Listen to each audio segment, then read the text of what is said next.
You're listening to episode number 20 of the Transform Your Life from the Inside Out podcast. This episode is a Q&A episode, and I'm going to answer Jennifer's question. Her question is, can I fully overcome my negative thoughts, even if I've been believing them for 40 years? So if you've been battling negative thoughts for a lot of years, stay tuned. Hi, I'm Jim Fortin, and you're about to start transforming your life from the inside out with this podcast. I'm widely considered the leader in subconscious transformation, and I've coached super achievers all around the world for over 25 years. Here, you're going to find no rah-rah motivation and no hype, because this podcast is a combination of brain science, transformational psychology, and ancient wisdom all rolled into one to take your life to levels you've never thought possible. If you're wanting a lot more in life, to feel better, to heal, to have peace of mind, to feel powerful and alive, and to bring more abundance and prosperity into your life, then this podcast is for you, because you're going to start learning how to master your mind and evolve your consciousness. And when you do that, anything you want then becomes possible for you. I'm glad you're here. Okay, Jennifer, so the first part of your question is you have a question about fully overcoming negative thoughts. Now, it's interesting that you use the word fully overcoming. So let me ask you, how will you know when you have, air quote, fully overcome your negative thoughts? So the way that you're actually structuring this is that you have all of your negative thoughts for what's happened to you over the past 40 years and 40 years ago.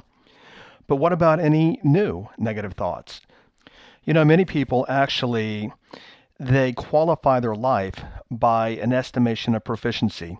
So what I mean by that is they'll qualify, XYZ behavior based upon how proficient they are at it.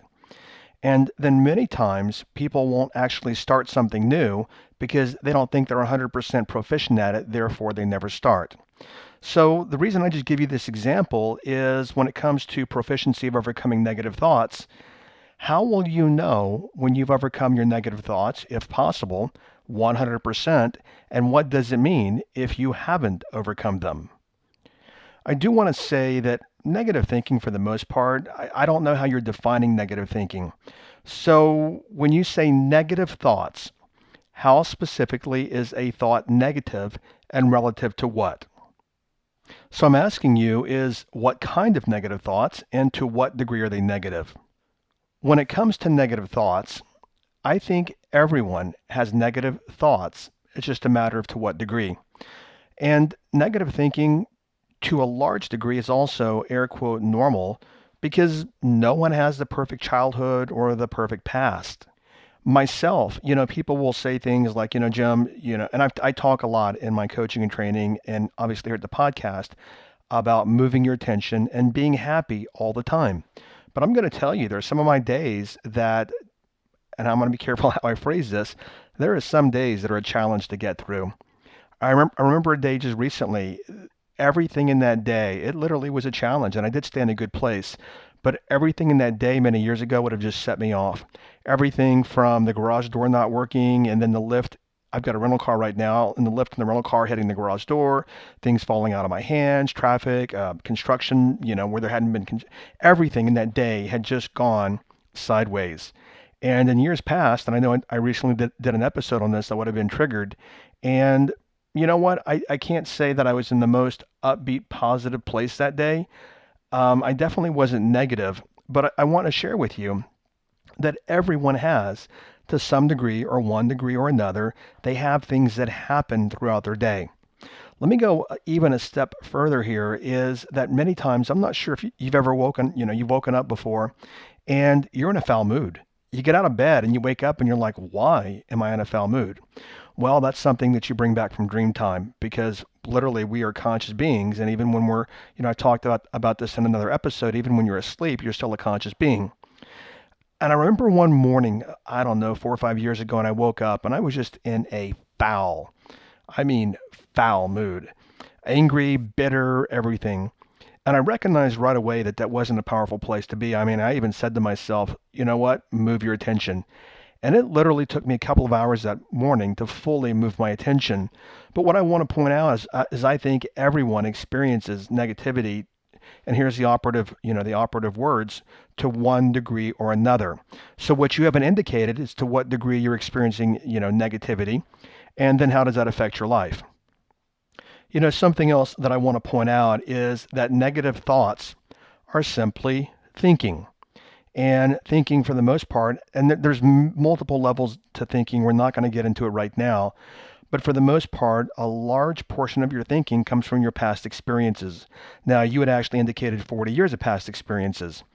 But whatever's happened in the past, the experience created the interpretation has created your stories, and then your stories have created your beliefs.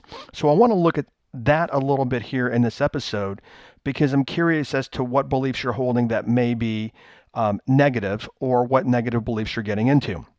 So something that I want you to understand is that your beliefs are subjective interpretations, meaning everything that you believe is simply something you believe because you believe it.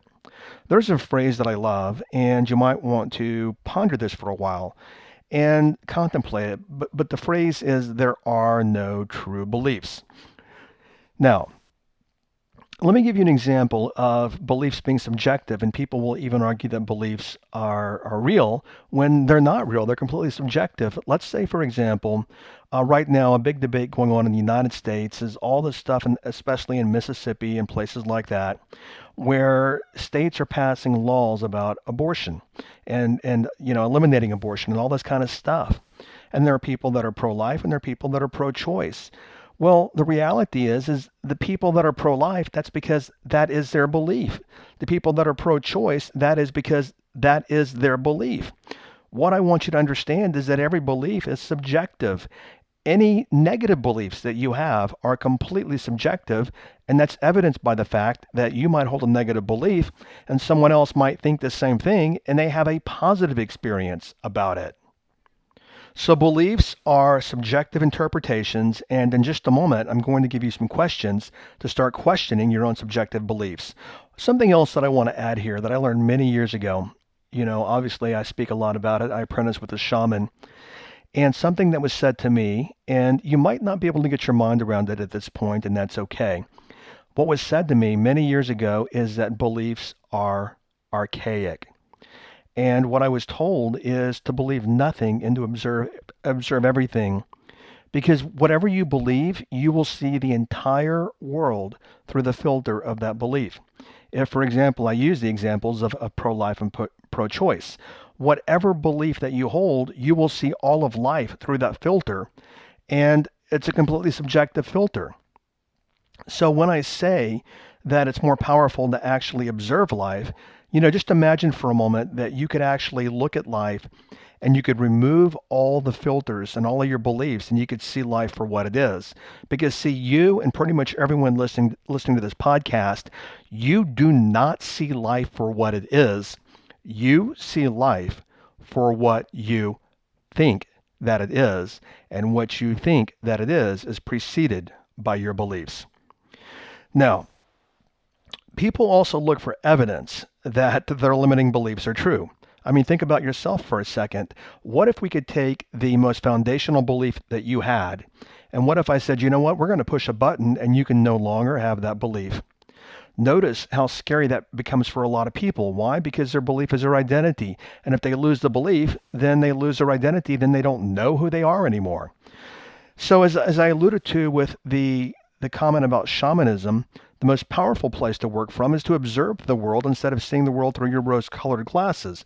But for right now, with where you are in life, just recognize that whatever you believe, there's a good chance that it's not true and it's completely subjective to you only. But then what people do is they want to hold on to their beliefs, so then they look for confirming evidence to convince them and to prove to themselves that the belief is true. When it comes to belief, there are three types of belief. There are beliefs about cause, belief about meaning, and belief about identity. And not only that, but generally most people's beliefs are generalized beliefs. So when I say that there are beliefs about cause, many people believe that A causes B, or that B happened because of A. And that's not always true. To give you an example that everyone listening will understand is many people will say cigarette smoking causes cancer. And some people believe that. Some people don't believe that. And to demonstrate that is that not all people who smoke get cancer.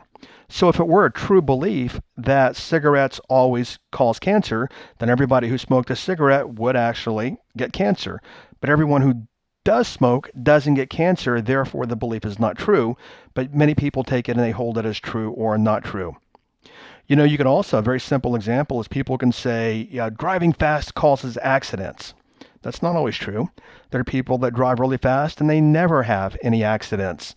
What I want you to see by that example, and I'll give you a few more, is the two things that I just said. Driving fast causes accidents and smoking cigarettes causes cancer. These are beliefs that a particular percentage of the population holds, but it doesn't mean they're true because you can probably look for counterexamples that disprove both beliefs. Next, there are beliefs about meaning. And basically, that premise is because XYZ happens, it means blank about me or the world. So let's say, for example, that you don't have any money in your bank, and you can verify that by looking at your bank account. You could say, I don't have any money in my bank account, and that means blank. Now, given that sentence, I don't have any money in my bank account, and it means blank, you listening right now, what does it mean? It can mean that you have been lazy. It can mean that you just paid your credit card bill. It can mean that money's hard to make. It can mean that, you had a blowout at a bachelor party last night and you spent $3,000 and you had a great time. What I want you to notice here is that two different people can look at an empty bank account and have completely different meanings about that empty bank account. By this point, I'm hoping that you're starting to see how slippery beliefs are. And where we want to go in just a moment is to look at your own beliefs now that you're starting to recognize how slippery they are, and to start letting go of some of the beliefs that have held you back that are nothing more than subjective constructs made up in your mind. All right, and then the final kind of belief is the belief about identity. And that paradigm is XYZ happened and it means blank about me. So let's look at some beliefs here. You know what? Somebody slammed the door in my face and it means that they don't like me. Another example, someone slammed the door in my face and it means they're a mean person. Another example, someone slammed the door in my face and they're a jerk. Another example, somebody slammed the door in my face because there's a fire on the other side of the door and they didn't want me to get hurt. Do you notice that something happened, but you know what? Every person who looks at what happened will give it a different meaning and interpretation based upon their belief. And as you already know, there are the same things that can happen to two different people, and two different people have different interpretations about what happened. And then people will even argue about what happened because, you know what, they are insistent that they are right. What's interesting is that beliefs are a very, very tricky thing. There's this old parable, and I won't mention the name, but it's a parable about a spiritual deity. And the parable was that he rode through a small village on a horse. And it's a very small village and only had one street.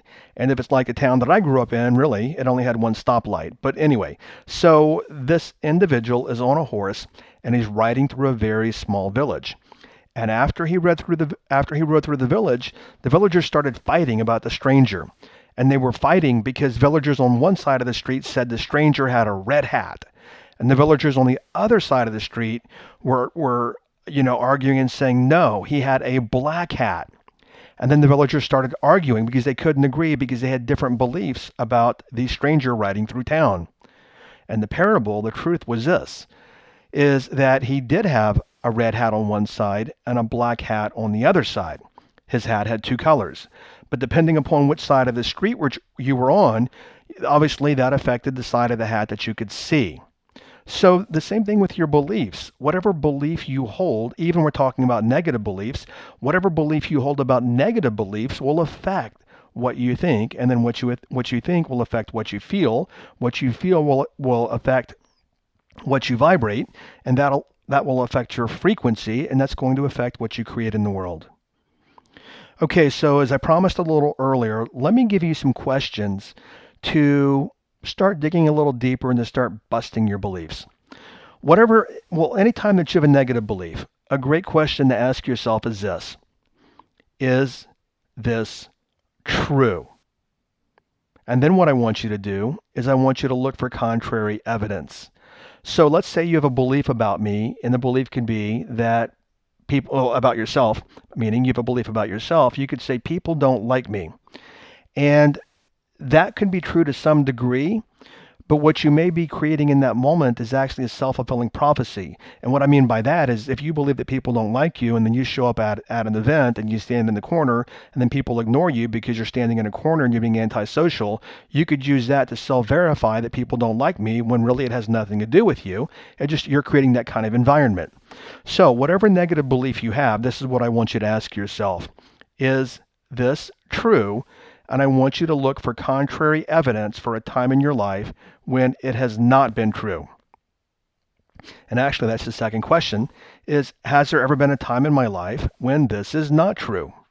Another question you can ask yourself is what I believe, is this true for everyone? And I've given you multiple examples in here. What you believe is not true for everyone. Two people can have the same experience and have two very different beliefs about it and two very different emotional reactions to it. Another question you can ask yourself is this: do other people who already have what I want believe this way? And you're going to find many times the answer is no, they do not believe the way that you believe. Because if they did, they would be, and I'm actually applying this to people being stuck in life. If other people had the same belief, they would be stuck, but they're not stuck, therefore they do not have the same belief. A couple more questions here. If you've got a negative belief that's holding you back, a great question is, what is it costing me to hold this belief? Many times, your negative beliefs are costing you multiple millions of dollars in lost income. Let me give you a great example about that. If you believe, and I've coached selling professionals for a lot of years, and online marketers and etc. But for many years, I coached selling professionals, and many selling professionals hold the belief that if I cold call somebody, I'm bothering them. That doesn't mean that it's true. It just means that many people believe it. Now, because they have a belief that they're bothering people, they won't cold call.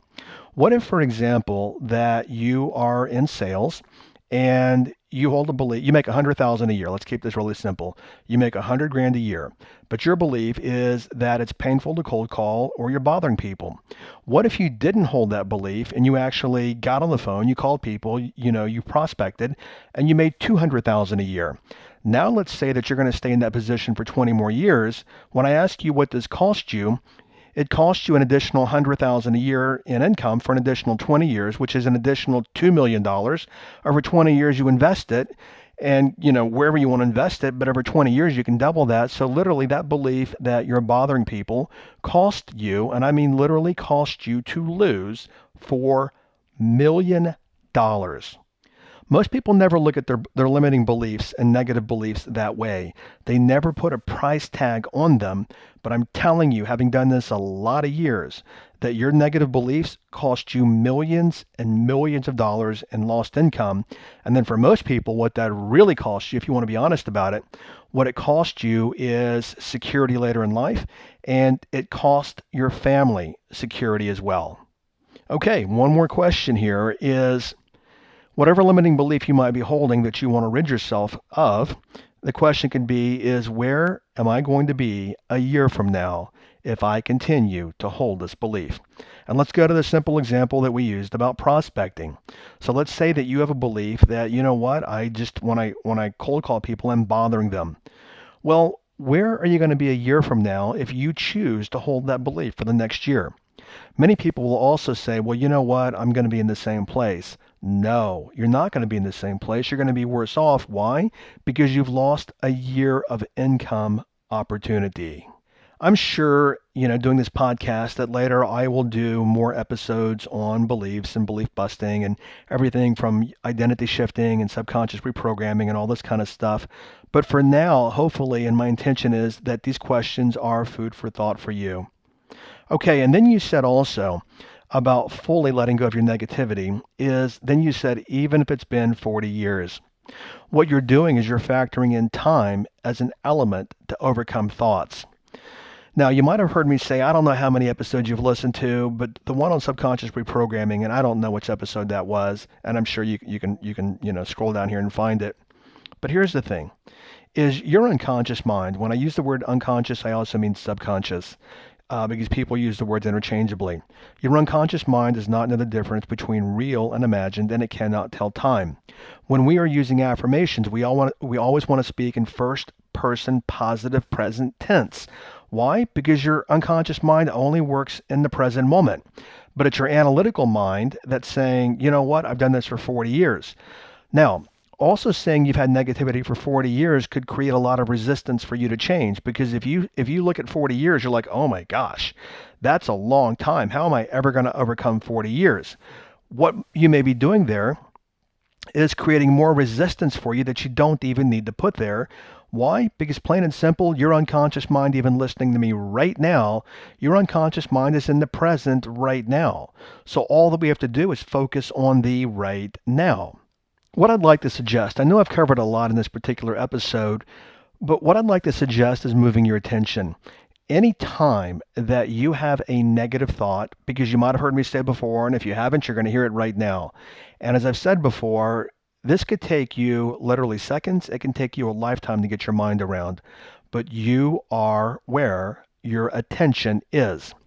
And so let me go a little further here, is that anytime you're having a negative thought, you're having a negative feeling, and that can actually be your alert that, you know what, you're miscreating. A place that I work from is that any time that I feel bad, because I know my feelings come from my thoughts, any time that I feel bad, I am miscreating. So I also know that if I air quote feel bad, it's a reflection of my thinking, and my thinking is where my attention is. Therefore, I have to move my attention, because you only feel like you think. And if you think bad and you think negative, then you're going to feel bad and you're going to feel negative. And then what happens is a lot of people fight this for years. I want to, they'll say things like, I want to feel good. I want to feel good. Well, your feelings come from your thoughts, and if you want to feel good, then move your attention from the negative thought. Now, how do we do that? Very simple way. We can do a couple of things, and it depends on whether you're predominantly auditory, visual, or kinesthetic. We think in all the five predominant senses, but yet we have one predominant way to think. Let's say, for example, that you are predominantly, well, let me give you all the three predominants, auditory, visual, and kinesthetic. Auditory is you predominantly think through words and sound. Visual is that you predominantly think in pictures, and then kinesthetic is that you predominantly think in feelings. A large percentage of the population is predominantly visual, so we'll work with that. I don't know the exact numbers, but I've heard anywhere from 50 to 60% of the population is predominantly visual. Now, let's say, and if you can relate to that, means you can think in pictures and you can imagine very easily, you'll get that right away by me saying that. But let's say, for example, that you have a negative picture of something happening, which is a thought. What you can do is, these are called submodalities in neurolinguistics, NLP, neurolinguistic programming. What you can do is, let's say, for example, that you have an image of going to your mother-in-law's, and you're feeling bad about that because you don't like going to your mother-in-law's, and you're seeing this imagery in your mind, being in the kitchen later or in the living room or whatever, and you don't like the imagery, and you're starting to talk to yourself about it. What you can do is you can play with the submodality, which means you can actually take the picture like a TV set and turn the picture all the way down to where it's hazy. You can actually imagine that you take a squeegee and you squeegee the picture away. Something that I do, the predominant way that I do it, is if I'm looking at a picture I don't like, I imagine that I'm picking up a rock and I crash it. I throw it right through the picture and the picture shatters. This is brain language. Imagery is brain language. And when you do stuff like this, you're shifting the way that your brain is interpreting the information. Let's say, for example, another way to pattern, it's called pattern interrupt. Let's say that you're predominantly auditory and you're constantly talking yourself down of negative thoughts. What you could do is you can have an auditory pattern interrupt, and you could say to yourself, stop it. Literally, you're actually interceding and intervening in your own thinking. Stop it. Nice and firm. And then what I imagine a lot of times is a windshield wiper taking, like just flipping it off the screen in front of me. Then what we do next is we move our attention. Where you move your attention to is something that's contrary or opposite to the negative thought. So then you move it to a positive thought. Now, this sounds really simple, right, guys? But here's the thing. Here's where the power is that the reptilian, and because see, negative thinking is nothing more than habit, which comes from the reptilian part of the brain. And the reptilian part of the brain learns through repetition. Now, I'm going to give you some unconscious or brain-based dialogue. This is what's happening in the brain, so to speak. And I'm just making this up. But the reptilian brain says, you know what? Every time I give her negative thinking, what she does is she says, stop it, or she does a windshield wiper, or she throws a rock through it. You know what? Every time I do it, she shoots me down, so therefore I'm going to stop doing it. And what you will do by doing this is you will recondition yourself into positive thinking, and the operative word is condition because your negative thinking is nothing more than 40 years of conditioning. You will recondition yourself into positive thinking. And by the way, it doesn't take 40 years to recondition 40 years of negative thinking. Simply just start doing it with repetition over and over and over and move your attention, and you will find yourself I can't talk today. You will find yourself shifting very quickly. All right, so what are your transformational takeaways? One is that your negative thinking was learned. It was learned through events that happened many years ago. You made interpretations about those. You created stories. Then you created the belief. Then the belief is completely unconscious. It's also another takeaway is that your negative thinking is nothing more than habitual. And what you want to do is you want to pattern interrupt with the examples I gave you of throwing a rock through a TV screen or a squeegee or a windshield wiper. You can even imagine if you hear your mother talking to you in the back, it's called critical voice. You can even imagine like a radio, click, just turning it off. But what you want to do is use those submodality exercises every time that a negative or an undesirable thought pops up. And then what you're doing is you're reconditioning and training the reptilian part of the brain through repetition to no longer give you that thought pattern. Because again, it's just plain and simple a habit. Okay, that wraps up this episode. And the next episode, Wednesday's episode, is going to be about fear. But it's not so much going to be the brain-based approach that I've taken in the past. What I'm going to do in the Wednesday episode is I'm going to talk to you about fear from a higher perspective of you and transcending fear and letting it go. So if you're experiencing fear in your life, which basically is also brain-based, and we're going to talk about superseding that and going beyond that. If you're experiencing fear, then whatever you do, make sure that you catch Wednesday's episode. Okay, thanks for listening, and do what you can to make it a great day today. Bye-bye. Thank you for listening to this entire podcast. If you're the kind of person who likes to help others, then share this with your friends and family. If you found value, they will too. So please share via your social media channels. Also, if you have questions, I'm here to assist. You can email me questions to support@jimfortin.com, and I may even use your question for a future podcast episode. Also, if you want transformational content like this daily, connect with me on Instagram. My Instagram name is I am Jim Fortin. Finally, I do have a personal request. I believe that we're all here to help others and to grow and evolve ourselves. Together, you and I, let's help more people. If you would please leave a review on iTunes, and a good one, by the way. I'd be grateful, and through your assistance together, we can transform more lives. Thanks for listening.